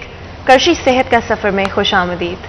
आज का ये सफर जो कि आपकी सेहत के लिए स्पेसिफिकली करशी की तरफ से स्पॉन्सर किया गया है, उसकी तरफ बढ़ते हैं और आज बात करते हैं हेपेटाइटिस के हवाले से। लिवर जिस्म का एक ऐसा ऑर्गन है जो कि बहुत ही अहम किरदार निभाता है।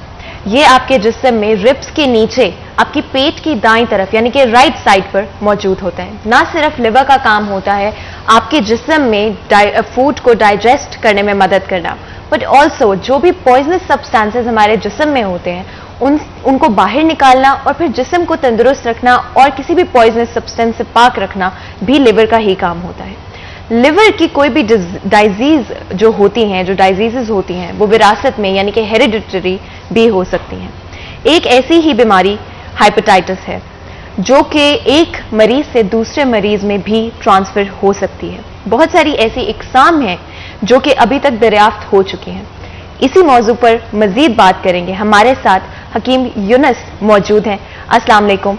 मैं आपसे सबसे पहले तो जी हमारी ऑडियंस ऑब्वियसली जानना चाहेगी और हेपेटाइटिस के हवाले से, इसकी डिफरेंट इकसाम के हवाले से। तो जी सबसे पहले तो हेपेटाइटिस ए वायरस जो है उसके हवाले से अगर आप थोड़ा सा हमें बताएं। जी बिल्कुल, हेपेटाइटिस की मुख्तलिफ अक़साम बयान की गई हैं, जिनमें से सबसे पहले हेपेटाइटिस ए वायरस है, HAV। ये एक RNA पर मुश्तमिल जो कि राइबोन्यूक्लिक एसिड पर मुश्तमिल हेप्टो वायरस में पकरोना ख़ानदान का एक रुकन है। यह जिस्म के मुख्तलिफ रतूबात में पाया, ये इनफरादी तौर पर या वबाई तौर पर वर्म जिगर का बायस बन जाता है, जो खाने पीने की चीज़ों और जिस्म के दूसरे मुख्तलिफ सुराखों से जिस्म में दाखिल हो जाता है। इसकी मुद्दत हज़ानत यानी इनक्यूबेशन पीरियड तकरीबन 2 से 6 हफ्ते होता है। इसके अलावा हेपेटाइटिस बी वायरस भी तो है, ये भी काफी नुकसानदेह होता है, इस हवाले से भी बताइए। जी, इसकी दूसरी किस्म हेपेटाइटिस बी वायरस है जिसको HBV कहते हैं। ये भी एक DNA पर मुश्तमिल डीऑक्सी राइबोन्यूक्लिक एसिड पर मुश्तमिल वायरस है जो जिस्म की मुख्तलिफ रतूबात में जैसे रतूबत मनविया, थूक, मुबल की रतूबात और खून में पाया जाता है और इन्हीं रतूबात से ये दूसरे तंदुरुस्त जिस्मों में यानी मुंतकिल हो जाता है। इसकी मुद्दत हज़ानत तकरीबन 6 से 7 हफ्ते है। बिल्कुल हकीम साहब, और हेपेटाइटिस सी वायरस भी आपको पता है कि बहुत ही खतरनाक है, इस हवाले से भी जरूर बताएं। जी, हेपेटाइटिस ये सी किस्म जो है ये हेपेटाइटिस ए और बी से ज़्यादा मुहलक है। ये भी RNA पर मुश्तमिल वायरस है और ये खून के ज़रिए और खून के दूसरे ज़राए जैसे मुतासरा सुई और इंजेक्शन से यह जिस्म में मुंतकिल होता है और ये दूसरी दोनों अक़साम से ज़्यादा मुहलक है। इसकी मुद्दत हज़ानत 6 हफ्ते से 6 माह तक है। और हेपेटाइटिस डी जो है इस हवाले से भी आगाह कीजिएगा, ये कौन सी बीमारी? जी, हेपेटाइटिस डी वायरस भी इसकी अक़साम में ही आता है। जैसे ये भी एक RNA पर मुश्तमिल वायरस है जो हालिया तहकीकात के मुताबिक सिर्फ हेपेटाइटिस बी वायरस के साथ मिलकर ही मर्ज पैदा कर सकता है। बिल्कुल हकीम साहब, हेपेटाइटिस ई वायरस भी है जो कि प्रेग्नेंट औरतों को सबसे ज्यादा इफेक्ट करता है, इस हवाले से भी और बताएं। जी, ये इसकी 5वीं किस्म हेपेटाइटिस ई वायरस है। ये भी RNA पर मुश्तमिल वायरस है और ये इनफरादी तौर पर रहता है, इसका अपना कोई कैरियर नहीं होता। और हेपेटाइटिस जी वायरस जो है, क्योंकि बहुत सारे वायरसेस वक्त के साथ साथ दरियाफ्त हो रहे हैं, हेपेटाइटिस जी वायरस भी अभी कुछ अर्सा पहले दरियाफ्त हुआ, उसके हवाले से? जी, हेपेटाइटिस जी वायरस कुछ अर्सा पहले दरियाफ्त हुआ है और ये खून जिल्द के जरिए हमारे जिस्म में दाखिल होता है और ये हमारे जिस्म के खून में समियत का बायस भी बनता है। बिल्कुल हकीम साहब, और अगर हम हेपेटाइटिस की बात करें, मुख्तलिफ इकसाम तो इसकी कई सारी हैं, लेकिन इसकी वजूहात या असबाब क्या होते हैं? जी, इसकी वजूहात और असबाब में बहुत सारी चीज़ें शामिल हैं। जैसे कि ये आपने 6 किस्म के जो वायरस बताए हैं, बयान किए हैं, ये भी इसकी वजह है। इन वायरस के अलावा ये एप्स्टीन बैर वायरस, साइटोमेगालो वायरस और हर्पीज वायरस की छूत भी इसका असबाब हो सकती है।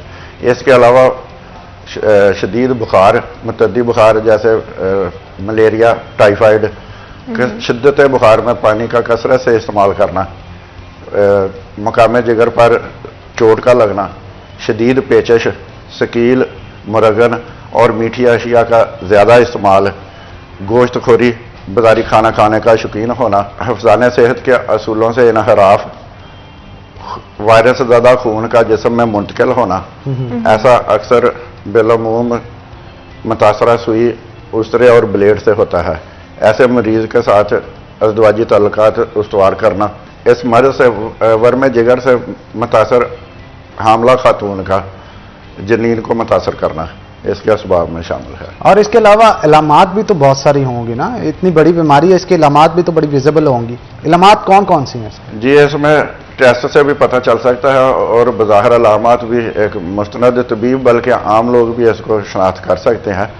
जैसे कि मरीज़ की भूख में नुमायाँ कमी वाक़या हो जाती है, मचली और क्या होती है, वो हर वक्त थका थका नज़र आता है, और बलाई तनफ़ुसी रास्ता जो है इसकी वायरस की वर्म से या उसकी छूत से वो मुतासर हो जाता है। इसलिए मरीज़ को सांस तंगी से आता है, खांसी उठती है, वो नज़ला, ज़ुकाम, वर्म हलक और वर्म लोज तीन में मुब्तला हो जाता है। मरीज़ को दस्त आते हैं और कभी कब्ज़ हो जाती है, पेशाब की रंगत भी गहरी हो जाती है, जोड़ों में दर्द और वर्म की शिकायत हो जाती है, वो अक्सर बुखार में मुब्तला रहता है। ऐसी सूरत में उसे सर्दी भी महसूस होती है। पेट के बलाई हिस्सा में और मैदा के मुकाम पर दर्द महसूस होता है और वहाँ दबाने से वो भारीपन और सख्ती महसूस होती है। हिचकियों का अमल दखल है इसमें कोई? जी बिल्कुल, इसमें वो हिद्दत की वजह से उसको प्यास भी ज़्यादा लगती है और हिचकियाँ भी उठती हैं, और मकाम जिगर का मुआयना करने से जिगर बड़ा हुआ महसूस होता है और वहाँ दबाने से दर्द भी होता है। बिल्कुल हकीम साहब, जॉन्डिस भी एक ऐसा मर्ज है जो कि लिवर को इफेक्ट करता है। इस मर्ज में इंसानी बाफ्तों में जो है बिलीरुबिन की ज्यादा मिकदार जमा हो जाती है, जिसकी वजह से जॉन्डिस होता है। आमतौर पर यह समझा जाता है कि जॉन्डिस एक ऐसा मर्ज है जो कि सिर्फ जिगर की खराबी की वजह से होता है, लेकिन असल में इसके कई सारे और रीजंस भी होते हैं और वजूहात भी होती हैं। अगर आप कुछ वजूहात पर रोशनी डालें। जी बिल्कुल, जॉन्डिस यानी यरकान जिसको पीलिया भी कहा जाता है, ये असल में खून में बिलीरुबिन की मिकदार में इजाफा होने की वजह से होता है, जिसके कई असबाब हो सकते हैं, जैसे जिगर की नालियों में सुदा पैदा होना या मुख्तलिफ अद्वियात के असरात माबाद जिस्म के मेटाबॉलिज्म का पैदाइशी नुक्स होना, बड़ी आंत, 12 अंगुश्ती आंत जिसको कहते हैं, 12 अंगुश्ती आंत की सोजश, शदीद पेचश, दीदान अम्मा, दायमी कब्ज़, नमोनिया, जर्द बुखार, टाइफाइड, अमराज जिगर जैसे hepatitis A, B, C, D और ई अकसाम की छूत, अमराज तहाल जैसे वर्म तहाल, तिली का अपने तबई हुजम से बढ़ जाना, वर्म लबलबा, मुहर्रक। इसके अलावा जहरीले जानवर जैसे सांप वगैरह के काटने से जिस्म के अंदर खून में तब्दीली आ जाना, जैसे जहरीलापन या पीप का जिस्म के खून में शामिल हो जाना, इसके अहम असबाब में से हैं। और इसकी अलामात यरकान की क्या होंगी? अगर किसी शख्स को यरकान है तो क्या इलामात, सिम्टम्स क्या शो होंगे? हाँ, ये एक आम हमारे मुल्क में पाया जाने वाला मर्ज है। ये आम हालात में शनाख्त किया जा सकता है। जैसे इसकी बज़ाहिर अलामात बहुत सी वाज़ेह नज़र आती हैं, जैसे जिस्म के अंदर मुख्तलिफ तब्दीलियाँ वाक़या हो जाती हैं इब्तिदा में। ये मर्ज कभी अचानक यानी फ़ौरन दबोच लेता है मरीज़ को, और कभी इसकी सिम्टम्स जो हैं वो आस्ता आस्ता रूनुमा होती हैं। सबसे पहले इसमें सर दर्द शुरू होता है, उसके बाद तबीयत सुस्त रहने लगती है और मरीज़ को भूख में कमी वाक़या हो जाती है, उसकी प्यास में शिद्दत आ जाती है, इस लिहाज से उसको कमज़ोरी महसूस होती है और वो थका थका रहने लगता है, मुंह का जायका भी उसमें कड़वा हो जाता है। जब ये मर्ज़ शिद्दत इख्तियार करता है तो उस वक़्त मरीज़ के चेहरे की, ज़ुबान और आँखों की रंगत जो है वो जर्द पड़ जाती है, यहाँ तक कि वो उसके पूरे जिस्म की रंगत ही जर्द हो जाएगी। और उसके साथ साथ इसमें जब ज़्यादा शिद्दत आती है तो वो उसको तमाम चीज़ें जो नज़र आती हैं वो उसको जर्द नज़र आ रही होती हैं, और उसके पसीना और बाकी रतूबात की रंगत भी बदल जाती है, वो जर्द हो जाती है। काफ़ी लोग कहते हैं कि खारिश भी होती है, इससे सच्चाई है? जी जी बिल्कुल, क्योंकि खुश्की का उस वक्त जिस्म में गलबा होता है और इस वजह से उसको खारिश भी होती है और बाद तो फोड़े फिंसियाँ भी निकल आते हैं। ये शिद्दत मर्ज में मरीज बहुत ज़्यादा कमज़ोर और लागर हो जाता है, जिसकी वजह से उसे तशन्नुजी दौरे भी पड़ने लगते हैं और ये दौरे बाज़ औक़ात उसकी मौत का बायस भी बन सकते हैं। बिल्कुल हकीम साहब, इसके अलावा अगर बात करें तो कोई ऐसे नुस्खा है कोई इसका जिससे ये अरकान के लिए जो है वो मुफीद साबित हो? जी, ऐसी चीज़ें हैं जो घर में आप आसानी से इस्तेमाल करके इससे अपना बचाव कर सकते हैं। जैसा कि आम मूली, हमारे आम मिल जाती है, मूली के पत्तों का पानी 5 से 10 मिलीलीटर यानी 1 से 2 चाय वाले चम्मच सुबह शाम इस्तेमाल कर सकते हैं। दूसरे नंबर पे इमली 6 ग्राम और आलू बुखारा 6 ग्राम रात को 2 कप नीम गर्म पानी में भिगो दें तो वो सुबह दोपहर शाम आप उसको इस्तेमाल कर सकते हैं। हकीम साहब ये बताइएगा कि फैटी लीवर के हवाले से भी कुछ गुफ्तगू करते हैं। ये भी आप हमारे लोगों के अंदर काफ़ी मर्ज पाया जाता है। फैटी लीवर होता क्या है, पहले इसे एक्सप्लेन कीजिएगा। फैटी लीवर असल में मोटापे वाले लोग ज़्यादा इसमें शुमार होते हैं या इसका शिकार होते हैं। ये फैटी लीवर तब होता है जब जिगर में प्रोटीन यानी चिकनाई की मकदार बहुत ज़्यादा बढ़ जाती है। वो जिगर के खुलिए उसको यूटिलाइज नहीं कर पाते तो उसमें मकदार बढ़ जाती है। ये कुदरती तौर पर हमारे जिस्म में इसकी मकदार कुछ ना कुछ मौजूद होती है। अगर ये 5% से ज़्यादा हो तो वो बीमारी में काउंटर की जाती है, यानी उसको फैटी लीवर कहा जाएगा। तो फैटी लिवर की क्या वजूहात होती हैं, इसके पीछे क्या रीजंस होते हैं जिसकी वजह से फैटी लिवर हो जाता है? जी, फैटी लिवर में सबसे ज़्यादा अहम जो किरदार अदा करता है वो मोटापा है। दूसरे नंबर पे ये पेट में अजाफी चर्बी जो है वो भी इसका बायस बनती है, चिकनाई वाला खाना, और वो भी इसकी वजूहात बनती हैं। इंसुलिन के खिलाफ मज़ाहमत जो जिस्म में होती है वो भी इसकी बायस बनती है। बेहतर कार्ब्स की आला मिकदार और शुगर मशरूबात भी इसकी वजह बनते हैं। हकीम साहब, इंसुलिन की मज़ाहमत के हवाले से बताइएगा। ज़ियाबितस की आला सतह टाइप 2, ज़ियाबितस और मेटाबॉलिक सिंड्रोम वाले अफराद में चर्बी का बनना ज़्यादा होता है, इस वजह से वो फैटी लीवर का शिकार हो सकता है। बिल्कुल ठीक। बेहतर कार्ब्स की आला मिकदार के हवाले से भी कुछ बताइएगा कि क्या बेटर चॉइसेस खाने में करने से हम चांसेस कम कर सकते हैं? बेहतर कार्ब्स का बाकायदगी से एंटीक जिगर की चर्बी ज़ख़ीरा करने को फ़रोग देता है, ख़ास तौर पर जब ज़्यादा मकदार में वज़न ज़्यादा इंसुलिन मुज़ाहम अफराद इस्तेमाल करते हैं। हकीम साहब, शुगर, मशरूबात की खपत, इन चीज़ों के भी हवाले से बताइएगा, कितनी असरअंदाज होती है फैटी लीवर पे?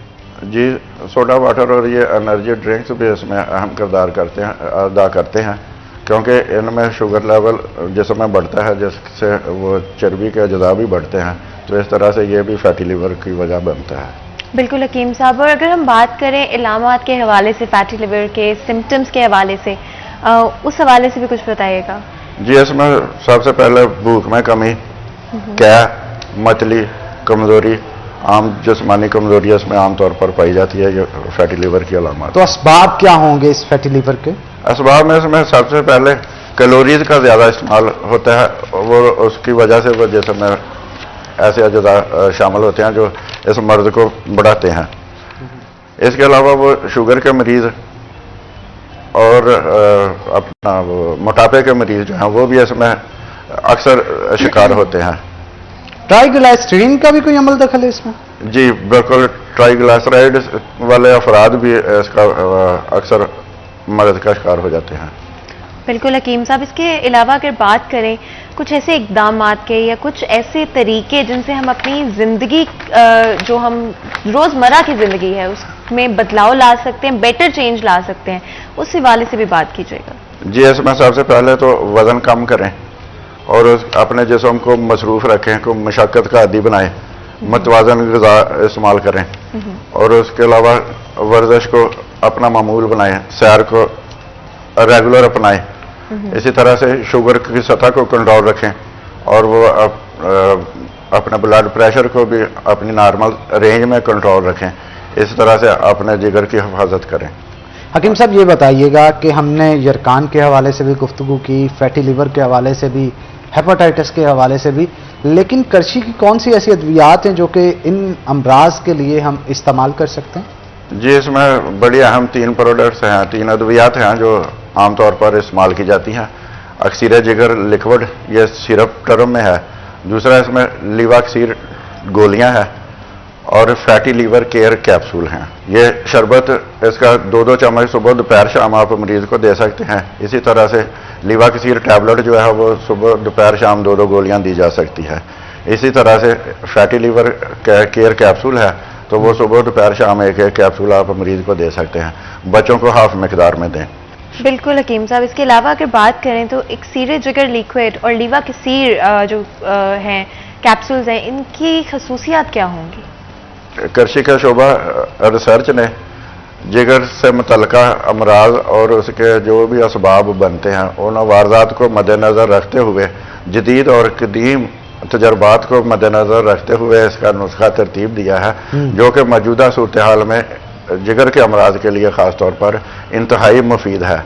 और इसका तैयार किया जाना सबसे पहले तो देसी जड़ी बूटियों को इस्तेमाल किया गया है और उसके साथ शक्कर सुर्ख का इस्तेमाल किया गया है जिससे इसकी अफादियत में और भी ज़्यादा इजाफा हो जाता है। इसके फ़वाइद क्या होंगे ये जो मेडिसिन हैं? जी, जिगर की खराबी को दूर करता है। इसके अलावा खून की कमी और यरकान में मुफीद है। ये हाथ पाँव की जलन, मैदा की जलन, सीना की जलन को ख़त्म करता है। इस तरह से ये मसाना की गर्मी के लिए भी इंतहाई मौसर दवा है। हल्का मुदर और हाजम होने की खासियत का हामिल है और ये जिगर और मैदा को तकवीयत देता है। हकीम साहब, करशी की जितनी भी अद्वियात होती हैं वो गोल्ड स्टैंडर्ड मैन्युफैक्चरिंग से तैयार की जाती हैं। जी, तो अगर आप हमारी ऑडियंस को थोड़ा सा बताएं कि ये गोल्ड स्टैंडर्ड मैन्युफैक्चरिंग है क्या? जी, जैसे हम अपने रोज़मर्रा के कामों दहन को बेहतर अंदाज में करने के लिए कुछ असूल या ज़ाब्ते बनाते हैं या उस पर अमल करते हैं ताकि वो हर काम जब भी हम करें तो बेहतर अंदाज से हो, तो इसी तरह से करशी भी अद्वियात का शोबा, क्योंकि अद्वियात की तैयारी का एक हसास काम है, एक ज़िम्मेदारी वाला काम है, तो इसको इसमें वो उसके म्यार पे समझौता नहीं होना चाहिए। तो इस तरह से जो करशी अदारा है वो स्टेट ऑफ द आर्ट यानी जदीद तरीन मशीनरी और जदीद तरीन तिब्बी असूलों के मुताबिक दो अद्वियात की तैयारी करता है ताकि म्यारी अद्वियात जहाँ वो अवाम तक पहुँचाई जा सकें। इसी तरह से कुछ बैनुल अक़वामी म्यारात और वो उसके स्टैंडर्ड मुकर्रर किए गए हैं, तो करशी अल्हम्दुलिल्लाह उनको फॉलो करता है ताकि इसके म्यार को बरकरार रखा जा सके। हकीम साहब, करशी की मसनूआत के हवाले से और इसकी तफसीलात भी बताएं कि ये कहाँ कहाँ से मिल सकती है। जो लोग हमारी ऑडियंस देख रही है, अगर वो कोई मेडिसिन करशी की लेना चाहती है, कहाँ से उसे मिल सकती हैं? जी, अल्हम्दुलिल्लाह करशी की अद्वियात मैं समझता हूँ हर जगह दस्तयाब हैं, हर जगह से बआसानी आपको मिल सकती हैं। अगर किसी वजह से नहीं मिलती तो हमारी वेबसाइट पर आप रब्ता कर सकते हैं, वहाँ से आप परचेज भी कर सकते हैं और इनके मुतल्लिका दीगर मालूमात भी जो अगर चाहें तो वो भी आपको मिल सकती हैं। तो मैं वेबसाइट आपकी खिदमत अर्ज कर देता हूँ, www.karshihealthshop.com। अपनी सेहत से प्यार कीजिए। बिल्कुल, अपनी सेहत से प्यार करना भी चाहिए। बहुत शुक्रिया हकीम साहब आज के शो में आपका आने के लिए। इसी के साथ नाज़रीन, आज के प्रोग्राम से अपने मेज़बान हन्नान बुखारी और फातिमा नासिर को इजाजत दें। अपना बहुत बहुत ख्याल रखें। हम मिलेंगे आपसे अगली दफा। तब तक के लिए अल्लाह हाफ़िज़। अल्लाह हाफ़िज़।